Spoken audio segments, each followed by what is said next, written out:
Bonjour Simon. Alors, je dois te dire une chose, c'est que voilà ce qui s'est passé. J'ai perdu tous mes contacts. Enfin, je les ai remis, j'en ai remis quelques-uns, mais pas tout. Et voilà ce qui se passe, c'est que voilà, en attente d'acceptation de l'invitation de SJ, ça veut dire que j'ai plus d'historique, j'ai plus rien. Voilà. Et toutes les choses que j'ai envoyées par le passé, eh ben, tout a été effacé. Skype m'a complètement effacé tous mes contacts, tous mes messages. Donc voilà. Euh, donc voilà, je t'ai renvoyé une invitation sur Skype, hein, donc on verra un peu ce que ça donne demain. Autre chose, c'est que comme je n'ai rien à te donner, en plus on a eu une demi-heure de cours à peine. Donc ce que je vais faire, c'est que je vais te montrer ce qu'on va faire demain, vendredi. Nous sommes le jeudi 19 décembre, voilà, et il est 20h34. Alors compréhension orale, ça c'est le niveau B1 plus B2, c'est intermédiaire plus, voilà, proche de le niveau avancé. Le niveau avancé peut être très très difficile, même pour les Français. C'est pas toujours facile. Alors ici, moi ce que je vais faire, eh ben là on avait fait pas mal de choses en fait, hein, déjà. Le permis de conduire. Euh, voilà. Alors, ici on a la leçon 3, document 3, et je vais voir si on peut l'écouter. Je pense qu'on a eu des petits problèmes par le passé concernant l'audio. Alors, voyons un peu. Est-ce que c'est ici? Hop, voilà. Alors, quand on dit document 3, leçon 3, ça veut dire c'est 1, 2, 3, 4, 5, 6, 7, 8, 9. Voilà. Ça devrait être le numéro 9. On va voir si c'est bon. C'est ce qu'on va faire demain, donc non merci. Vraiment pénible, toutes ces mises à jour, ces changements de programme.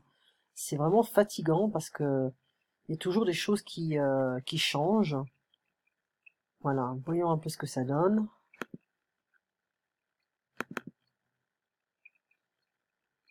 Voilà, ça devrait arriver. Désolé pour ça.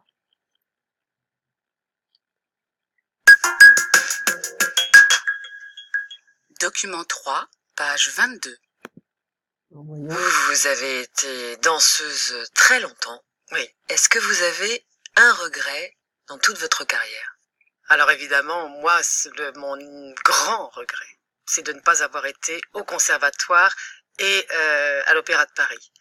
Bon, on peut pas évidemment se dire toute sa vie qu'on n'a pas été celle qu'on est finalement, mais il est clair que la carrière, j'aurais rêvé être une étoile. Ah, vraiment, j'aurais dû, et je pense que j'aurais pu. C'est peut-être un petit peu prétentieux de ma part de le dire, mais je pense que j'avais les capacités physiques, en tout cas à 6 ans, puis j'aimais beaucoup ça.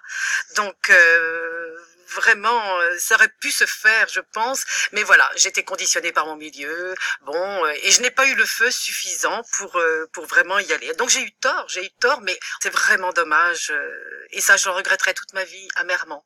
Vraiment, je regrette. Je pense que ma vie aurait été orientée différemment. Mais bon, tout va bien. Maintenant, je donne des cours, j'enseigne à tous les niveaux. Ça me donne beaucoup de joie aussi. Mais je regretterai toute ma vie. Wow. C'est assez bizarre comme audio. Alors attends. Voilà, c'est là. VLC. J'utilise VLC souvent. Alors on va réécouter. Alors la première question, en fait, c'est quelle est la question qui a été posée? Document 3, page 22. Vous avez été danseuse très longtemps. Oui. Est-ce que vous avez un regret dans toute votre carrière? Est-ce que vous avez un regret dans toute votre carrière? Voilà, elle dit qu'en fait, elle aurait voulu devenir danseuse étoile à l'Opéra de Paris. Bon, ça, c'est le rêve de tous les danseurs et danseuses, hein. Voilà. Quelle était dans le passé la profession de la femme qui raconte son histoire? Bon, elle a été danseuse en fait, mais pas étoile. Elle a été danseuse, on sait pas quel style. Voilà. Alors évidemment, moi, mon grand regret, c'est de ne pas avoir été au conservatoire et à l'Opéra de Paris. Voilà, donc ça c'est un peu son regret, voilà. Bon, elle a été danseuse pendant très très longtemps. Où aurait-elle aimé étudier au conservatoire et puis à l'Opéra de Paris? Que pense-t-elle de sa vie en fait? Bon, elle pense qu'elle donne des cours, elle a une autre perspective, mais c'est quelque chose. Faire le conservatoire, c'est un regret qu'elle va avoir toute sa vie. Voilà, c'est le grand regret. Mais elle pense que bon, ça va, elle a quand même une carrière intéressante. Quelle profession aurait-elle aimé exercer? En fait, danseuse professionnelle, hein, encore une fois, à l'étoile. Hein. On va écouter encore. Bon, on peut pas évidemment se dire toute sa vie qu'on n'a pas été celle qu'on est finalement, mais il est clair que la carrière, j'aurais rêvé être une étoile. Voilà, elle aurait aimé être une étoile à l'Opéra de Paris, c'est-à-dire la danseuse numéro 1 à l'Opéra de Paris. Que fait-elle maintenant? Elle donne des cours de danse. Hein. Voilà. Donc ça, c'est les premières questions. Ensuite, on a vrai ou faux. La femme qui raconte son histoire a beaucoup de regrets. Elle a un seul regret. Voilà. Beaucoup de regrets? Non, c'est faux. Elle a un seul regret. Elle pense qu'elle aurait pu réussir à faire ce qu'elle voulait. Oui. Elle dit qu'elle avait les capacités, elle avait le physique et elle avait le feu. Voilà, elle avait la motivation. Malheureusement, elle n'était pas assez capable physiquement. C'est faux, elle avait les capacités physiques. Sa famille l'a beaucoup influencée. Elle a dit oui, son milieu en fait l'a dirigée dans une autre carrière, enfin dans une autre voie. Elle pense que ce n'est pas de sa faute si elle n'a pas réalisé son rêve. Elle dit qu'en fait elle avait manqué de feu, qu'elle aurait dû. Hein, elle aurait dû persévérer, elle aurait dû continuer dans cette voie. Donc est-ce que c'est de sa faute? Un peu oui, on peut dire oui. Le travail qu'elle fait maintenant lui plaît beaucoup, oui. Maintenant, elle n'a plus de regrets. Quand même un peu, hein. C'est faux, hein. Elle a quand même encore ce regret. Voilà. Donc, on a le sens propre et le sens figuré. Ça, tu connais ça, hein.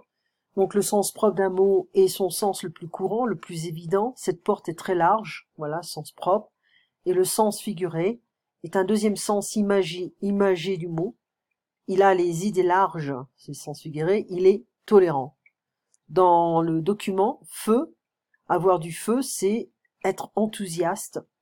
Mon milieu, c'est l'entourage, l'environnement, le groupe social, la famille aussi. Voilà. Et puis on pourra faire ça.